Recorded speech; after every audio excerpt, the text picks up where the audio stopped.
Yes. So let us come back and see this next trend of your physical properties of group 13 and 14 elements. So in the previous video, I've already shown or I've written a tabular column. Based on that tabular column, I've given you certain trends here. So why did I give this? You'll be questioned based on these trends only. So let us see that. So when I go with the density, when I see the group 13 and group 14 elements, now this is your order, right? Boron, aluminium, gallium, indium, thallium. Let us see. Boron density is lesser compared to thallium. It is going according to the sequence only. You're not finding any deviation from the sequence. So here again in carbon, again let us see, it is going along with the sequence: carbon, silicon, germanium, tin and lead. No variations in the trends. So what reason will you give? Why is this trend? Basically we very well know density is equal to mass by volume. Correct.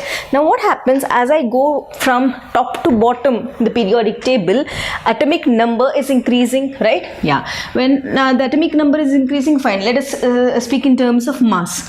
So mass also increases. Compared to boron, the mass of thallium is more. So when the mass is increasing, obviously your density also increases. Correct. So what should we write? As atomic number increases, correct, down the group, yeah, this is your group. Now what happens? The atomic mass also increases.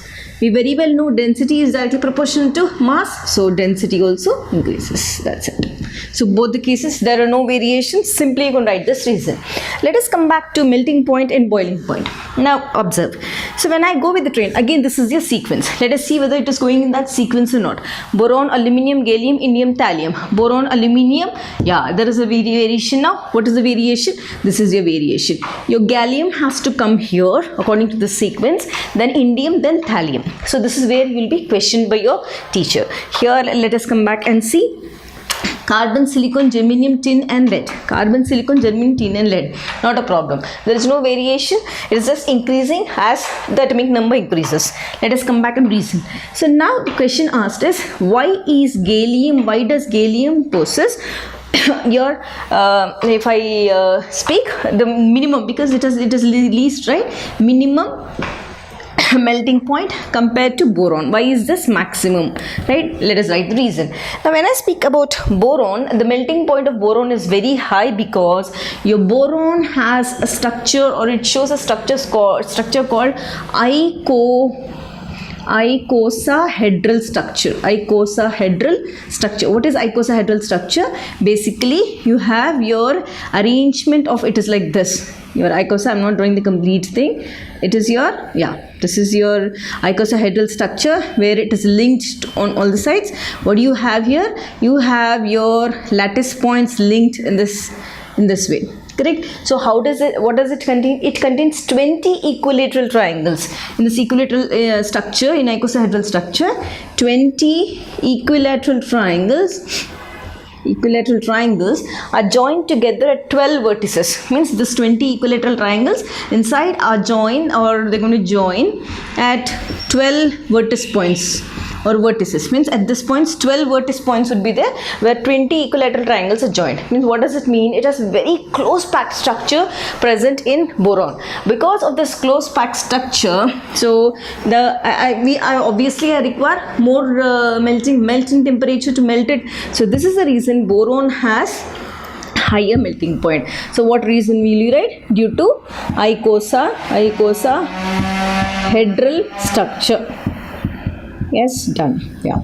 Now when I come back to gallium, how does gallium look like? Gallium basically shows, and if I speak about gallium, it shows an orthorhombic structure. So in orthorhombic structure, if I speak, basically your, yes, we call this orthorhombic. I have not drawn the complete structure. I am just showing the unit cell which you will be studying in your grade 12 also. In orthorhombic structure, B is not equal to B is not equal to C. Yes. So if you write your edge length as A, write this as edge length as B, write this as C. All these three parameters are not equal, then we call it as orthorhombic structure.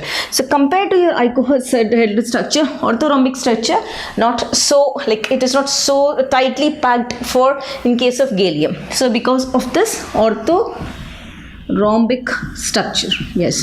So this orthorhombic structure yes, as I said, it is not so, or it is not closely packed than boron.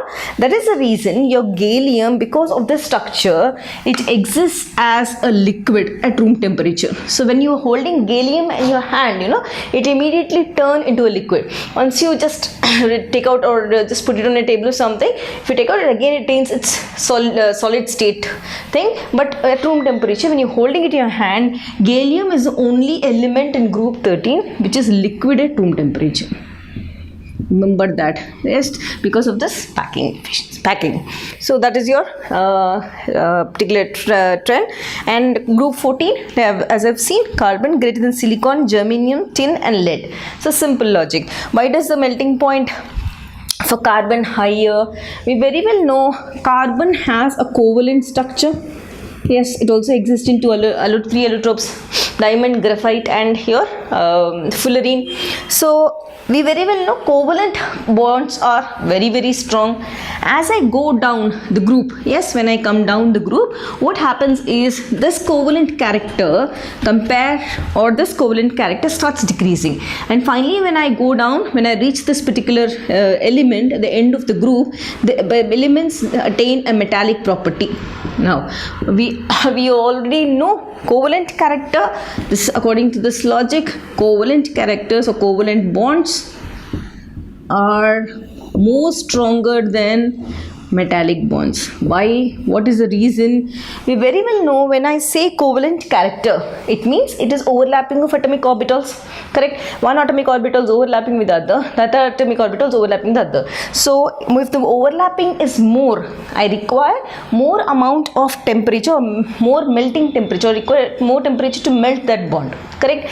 Now when it comes to metallic bond, what is metallic bond? It is nothing related to your overlapping. It is basically attraction between your positive and your negative, electrostatic force of attraction between the positive nucleus and the electrons, which means the bed of electrons arranged, isn't it? So in metallic property only it is attraction between your positive and your negative electrons, nothing, simple attraction. There is no overlapping of orbitals.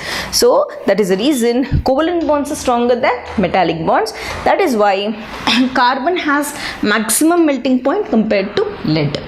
Correct? Now let us come back to boiling point. Let us see whether it is following the trend boron, aluminium, gallium, indium, thallium, boron, aluminium, gallium, indium, thallium. No change in any, there's no trend or no anomaly followed. So what reason will you say? Why does boron have more boiling point than thallium?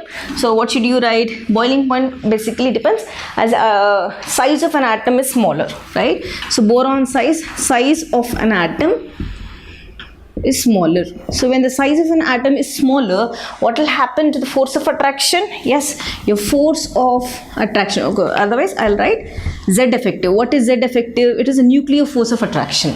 So when the size of the atom is smaller, the nuclear force of attraction is Z effective is more. When Z effective is more in boron, obviously or automatically your boiling point also is more. Simple logic. Let us come back and revise. When I speak about density, simple, there is no logic to remember. Only thing is, as a higher the atomic number, the density will be maximum. Correct.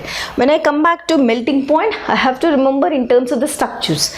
In boron, the structure is very compactly packed. All the 20 equilateral triangles are fixed one after the other tightly, so that breaking the crystal lattice is, it's going to take, or we're supposed to apply more amount of melting temperature. That is why boron has maximum melting point, and gallium is the only liquid in group 13. Why? Because it has an orthorhombic structure, not so strong enough like boron. Yeah, and this is the only element of group 13 which exists as a liquid. And when I come back to boiling, one more thing, when I have come back to group 14 melting point, carbon has maximum melting point compared to lead. This is maximum compared to lead. Why should because group 14 basically, you very well know, they exhibit tetravalency. They are all covalent compounds. Carbon is a covalent compound, correct? So this covalent nature, as I go down, it decreases, correct? Now I started comparing between covalent nature and metallic property. property. So what is covalent nature? Overlapping of atomic orbitals. So that is why diamond is strong, very strong, right? So this covalent character makes it, or because of this it has higher melting point. And when I come down, lead, the metallic property increases. We very well know metallic bond is basically the force of attraction, or the electrostatic force of attraction between the positive and the negative electrons, correct? So there is no overlapping of orbitals. That is the reason your lead has the minimum melting point compared to carbon. That's over. Let us come back to boiling point. Now boiling point, only thing you have to remember, as the atomic size increases, Z effective, now atomic size increases means, okay, this one, the atomic size is increasing, nuclear force decreases. When the nuclear force of attraction decreases, I can use little or less boiling temperature to boil it, correct? Again come back here, as the atomic size is smaller, Z effective is maximum, hence your boiling point also is maximum. Yes, why didn't I write here for carbon? We very well know carbon is a highly covalent compound and it's very difficult for us to break the bonds and boil them. Yes, this is your trick.